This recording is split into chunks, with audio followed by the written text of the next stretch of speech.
So bibili muna tayo ng flyball na 10-12. So titignan natin kung magkano yung price nya. Magkano yan, bossing? Bali, Guys, update dito sa ating lining. Ito yung ating groove bell. Ay, yung flyball natin, oh. Ay, grabe, ang daming tao. Gusto nyo ba makita yung top speed nito, guys? 10-12 yung combination natin. Same specs dun sa previous na load natin sa ating panggilid. Bali flyball lang yung pinalitan natin. Alright, so let's go.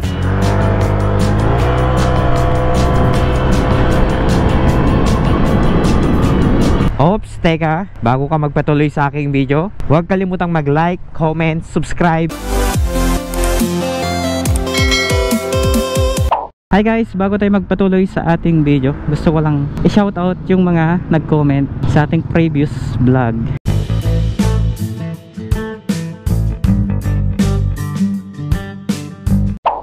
For today's video ay pupunta tayo kay Boss Paco at magpa-install tayo ng 10-12 na flyball dito sa ating Honda Click para ma-maximize talaga natin yung full performance nitong pulley natin. Yun yung ilalagay naman natin ngayon. Uy, kapag kahapon kasi dito matraffic na, lalong lalo dito sa part ng Balsain kasi may traffic light dito sa may tulay. Nandibago ako dito sa motor ko, lumiit. Ay, traffic. So bibili muna tayo ng flyball na 10-12. So titignan natin kung magkano yung price nya. Inquire muna tayo ng flyball. So i-check natin yung 10-12 na JVT. Sana maganda rin yung combination na yun kasi madaming nag-suggest sa atin na tropa yun daw yung smooth na gamitin sa long ride.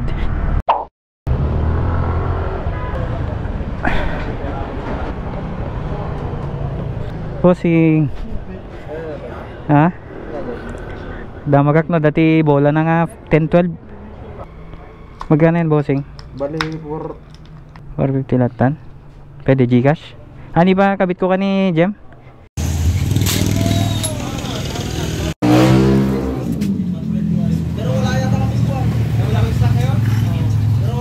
Guys, update dito sa ating lining. Ayan, oh. Ganyan yung naging itsura ng ating lining.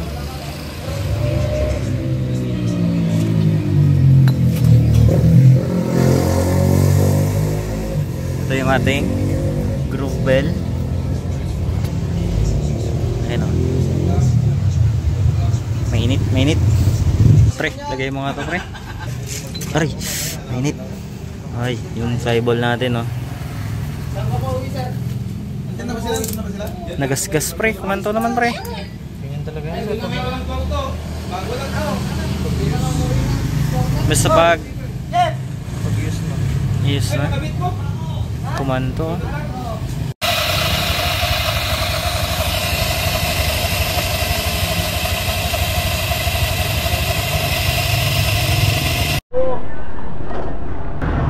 Yes, thank you. Next time to pa-bolt on ko to. Okay, so nakabit natin ang 10-12. So ngayon magpapahinga muna tayo. Madami tayong ginawa ngayong araw. Pinakabit na natin yung washer. Gusto nyo ba makita yung top speed nito, guys? Pati ako gusto ko ring makita eh. Ano, tetest kaya natin? Test ba natin? Tignan natin kung pwede tayo mag-test sa bypass ngayon. Feeling ko madaming tao dun eh. Kasi hapon ngayon. Ay, grabe, ang daming tao. Mukhang hindi kami makakapag top speed nito ah. Walang top speed na magaganap, guys. Gusto ko pa man din i-test yung top speed nito eh. Oh. Ay, negative. Wala, pre.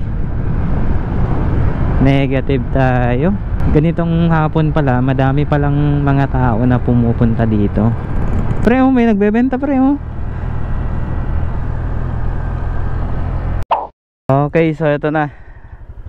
Naumagahan tayo, guys, kasi kahapon hindi tayo nakapagtuloy mag top speed dahil madaming tao dito kahapon. And ngayon, solo natin itong bypass. Walang katao-tao. 10-12 yung combination natin. Same specs dun sa previous na load natin sa ating panggilid. Bali flyball lang yung pinalitan natin. Alright, so let's go.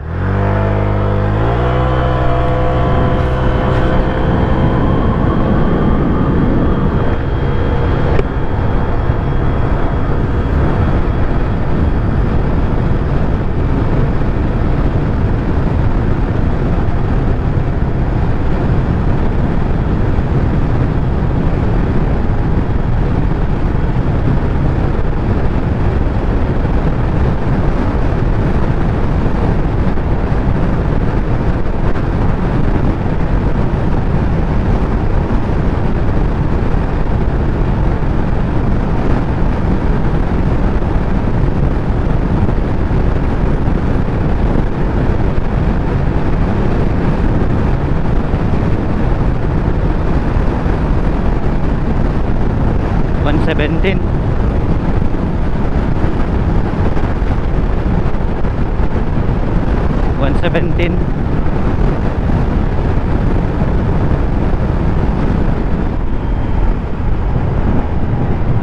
So naglagay pala tayo dito ng tuning washer.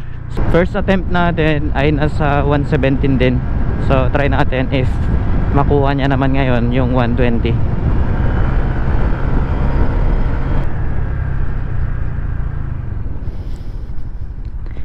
Mag-umpisa tayo dito sa pinaka dulo, sagad.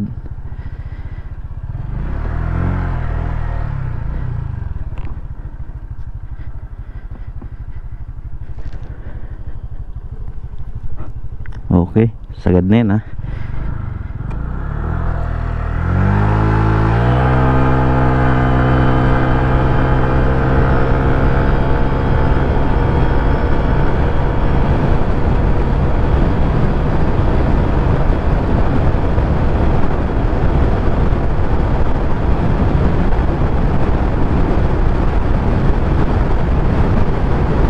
Maganda yung starting natin.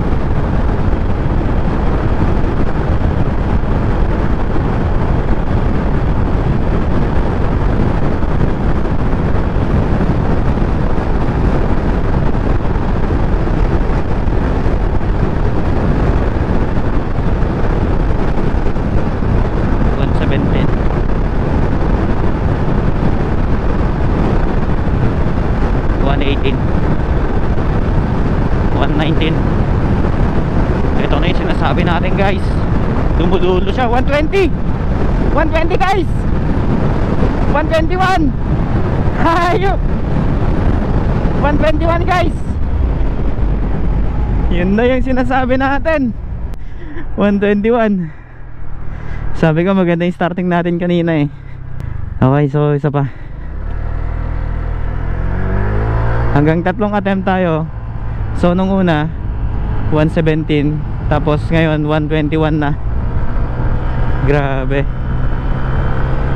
Natatawa ako, guys, kasi may nag-comment sa ating in-upload nung nakaraan. Sabi niya hirap pa nga daw makapag 100 yung kanyang Honda Click, samantalang sa atin daw ba't daw nagkakaganito. Yung video kasi natin na yon, baka hindi niya napanood na sa pinakadulo yung specs reveal natin sa ating Honda Click. Nice, nakapag 121 tayo.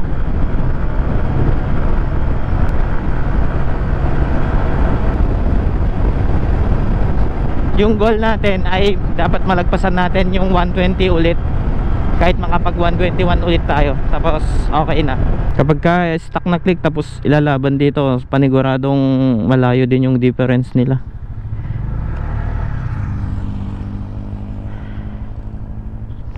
Sagad ulit natin dito para makapagsalida ng mabuti. Ayun o, sagad na yan. Okay, so let's go.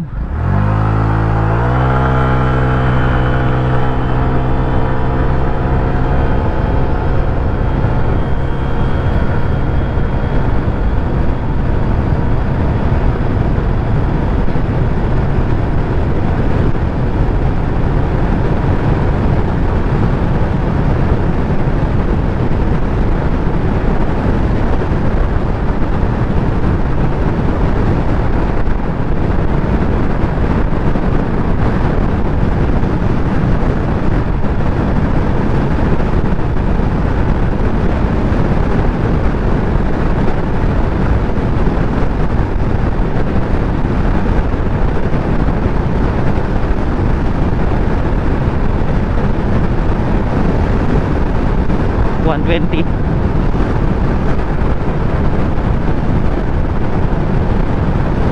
121 ulit, guys. 121. Same pa rin, guys. 121 yung nakuha natin. Okay, so sapat na yun kasi 3 beses tayo nag-try. And nakita nyo naman na dumudulo talaga yung 10-12 na flyball. May papakita lang ako sa inyo, guys. Okay, so ito yung ating flyball na Ito yung ating flyball na pinalitan. Ito mayroon lang akong concern dito sa ating pulley kasi kung mapapansin nyo dito, ito hindi naman totally na kumanto siya, pero parang ito nagsisimula. Ito is Sun Racing na flyball to. Madami ring bad feedback dito sa flyball na to kasi ang sabi nila mabilis siyang kumanto. Hindi ko lang din alam kung ito nga ba talaga yung problema o yung pulley natin. Ito naman yung flyball natin, JVT na 11 grams. So makikita natin dito, maganda yung pagkakaano niya dito. Maganda pa rin yung shape niya, hindi pa siya nagkakaroon ng ganito. Ayan Ito yung 13 grams natin, ito yung 11 grams natin. So check natin lahat ng Sun Racing. So ito, na-check na natin yan. Ito JVT, maayos pa rin. Dito na part, ito medyo may kaskas siya kaso hindi ganun kalalim, para saktuhan lang siya. So normally sa mga nakapuli, ganito lang din yung ano nila, yung flyball nila. Kadalasan nakikita ko merong ganitong kanto, pero normal lang naman yan, pero hindi naman ganong kalalim. And ang masasabi ko dito ay parang normal lang siguro to kasi dito lang na part nagkakaroon ng problema. Pero hindi ganoon kalalim yun pati to hindi rin ganoon kalalim. Ayan saktong saktuhan lang. Tapos eto, halos lahat ng Sun Racing na flyball ay nagkaganito. Ayan Tapos eto din parang siya, naghukay. Ayan. Ito din yung isa. Pero itong isa hindi masyadong nahukay kasi hindi ko alam kung bakit ganito. Pero meron na ring tama. Ayan hindi na rin pantay. So bali i-observe ko yung natin guys, yung flyball na nilagay natin kasi nag full JVT na ako. And i-observe ko siya sa next na pagpapalinis natin. And ito finally guys, na beat natin ang 119 na top speed natin. Na-gain natin ngayon ang 121. So uulitin ko ulit yung panggilid set natin. Naka 1K na center spring and naka 1,200 na clutch spring. So yung flyball natin ay nagbaba pa tayo. So dati ay 11-13 and ngayon 10-12 na. Tapos yung pinaka bell natin ay na-regroove, stock lining lang din tayo. And the rest all is stock, pati yung pipe natin guys, stock lang yan. Ayan ayaw ko kasing magpalit ng open pipe guys kasi baka bandang huli kasi ay manghuhuli na din sila dito sa amin ng mga aftermarket na pipe.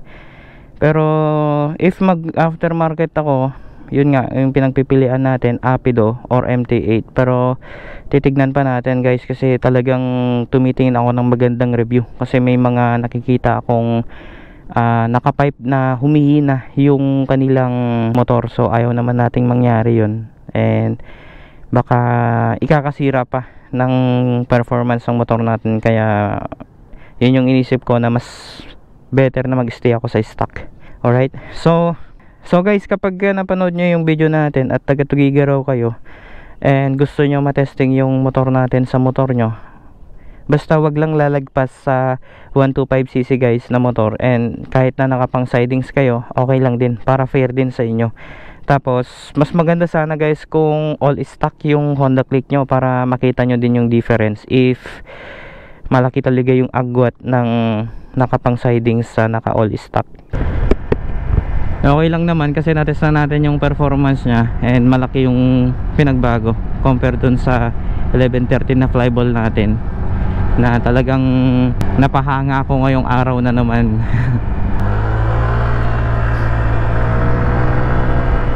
Mas naging aggressive na yung Click natin ngayon kasi nararamdaman ko talaga yung response ng kanyang makina ayan kapag ka tina-throttle natin At mag-comment ka kung narating mo tong dulo ng video para ma-flex kita sa next video. Alright? Guys, ride safe and God bless.